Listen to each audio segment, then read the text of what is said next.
Okay, so this is the second part of direct variation. So it says here, if you know one ordered pair that satisfies direct variation, you can find and graph other ordered pairs that will also satisfy the direct variation. It says here, the value of y varies directly with x, and y equals 8 when x is equal to 24. You then find y when x is equal to 27. So we have to find how the y varies with the change in x. Then we can find that y value when x is equal to 27. So we start off writing down our formula, y equals kx. Then we plug in what we know. So back up in the original problem, it says 8 is our y value. So that gets plugged in where our y value goes. K times x. Well, we don't know what our k is, but we sure do know what our x value is. So the x then gets plugged in where the x value goes. And then we can solve our equation. So 8 is equal to k times 24. Well, if you want to rewrite that, you can switch the k and the 24, and you could say that this is 24k, if that makes you feel more comfortable. So 8 over 24 is equal to 24k. Oops, so you can rewrite it like this if you'd like. 8 equals 24k. Then you divide both sides by 24, just like they did over here. They divided both sides by 24, and therefore that fraction reduces to 1/3. So k is equal to 1/3.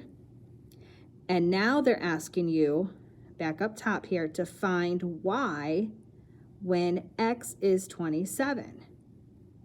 So if 1/3 is our k, that can get plugged right into our k. And we know back from up top here that 27 is our x value. So that comes and gets plugged in where our x would go. That 1/3 from before gets plugged in where the k would go. So now all we're trying to find is y. And simply in your calculator, you can type in 1/3, 1ABC3 button, times the 27, and you get 9. Then if we look at the other example, a garden snail can travel about 2.6 feet per minute. Write a direct variation equation for the distance y a snail will travel in x minutes, then graph. Step 1 is to write an equation. Well, the distance is equal to 2.6 feet times the minutes. So we can call our minutes x, so y is equal to 2.6x. And just like we were doing with our functions and graphing, we create our function table. So our x value, y is equal to 2.6x, and then get our coordinates. This is what we just left off doing before our long break here. So we can choose our domains to put in our x values. So they use 0, 1, and 2. Multiply them out. You get your coordinates. So 0, 0, 1, and 2.6, and 2. When you plug that in, you get 5.2. And then we just simply graph our points here. So we've got 0, 0, 1 and 2.6, so over 1, up about 2.5. You just kind of try to estimate it there. And 2 and 5.2, so over 2, and then up just a wee little bit above the 5. And notice they just extended the line. Okay, so if we look down at the problems that you have to solve, the value y varies directly with x, and y is equal to 8 when x is equal to 2. Then you find y when x is equal to 10. I think what works best is kind of dividing this in half here for both of these problems. And we're going to first write down our formula, y equals kx. Then we're going to plug in what we know. So they're telling us y is 8. So we can put 8 equals, and they're telling us x is 2. So what we don't know is what k is. So all we can do is write down k again. So y equals kx, which is 2.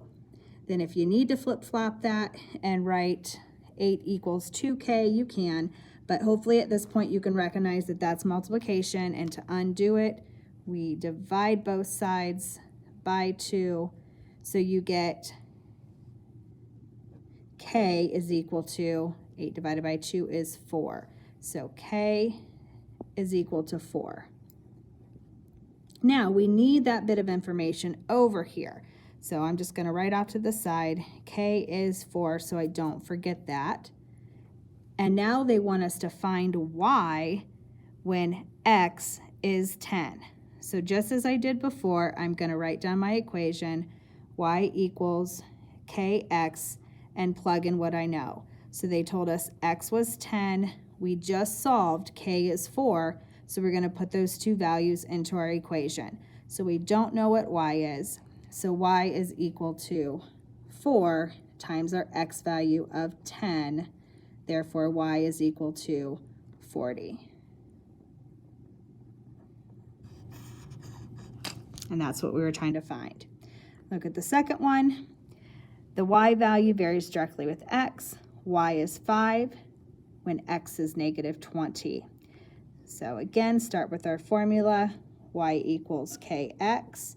Plug in what we know, y is 5. So 5 equals, we don't know what our k is, but they tell us our x is negative 20. Negative 20 times k, so we're going to do the opposite and divide both sides by negative 20. So that cancels. So then we're left with k is equal to 5 over negative 20. That would reduce to negative 1/4. So again, we're going to need that k again for later. So I'm going to rewrite him over here. K is equal to negative 1/4. And then back to the original problem, find y when x is negative 35. So, oops, positive 35. 35. Okay, so y equals kx again. So we're trying to find y. We know that k is negative 1/4 times our x value of 35. So if I enter that right into our calculator, we get negative 1/4, so negative 1 ABC4 times 35, and we get negative 8 3/4. We can second ABC that to make it that direct variation. So y is equal to negative 35 over 4.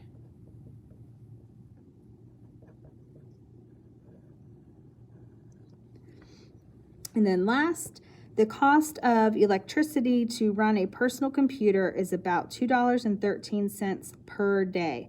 Write a direct variation equation for the electrical cost of y of running a computer each day, x, then graph. So if we start with that equation again, y equals kx, now we can start plugging things in that we know. So $2.13 per day, 213 per day. So y is equal to $2.13 per day represents that. We're going to create a function table just like they did up above.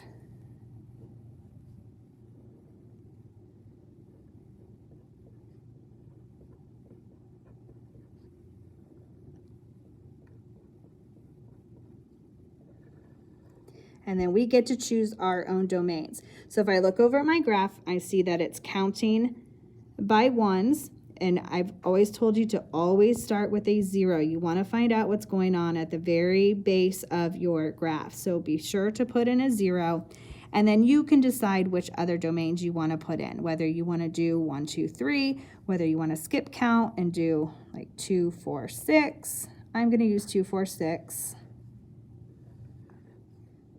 But again, your domains might be different.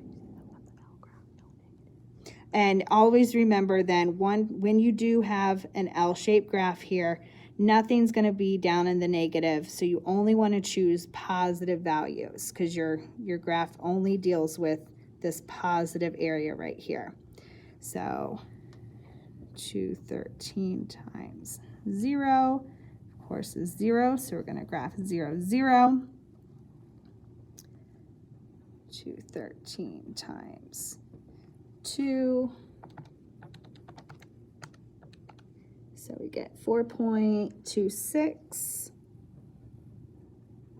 So 2 and 4.26 is going to be just a little bit above the 4 here. So about right here, 213 times 4.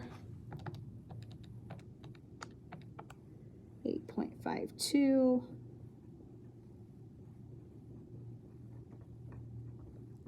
So over 4 up 8.5 about. So about right here. And 213 times 6. 12.78.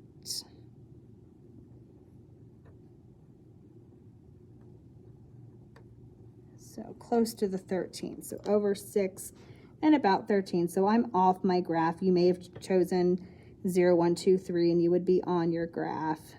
So about right here. And then draw your line.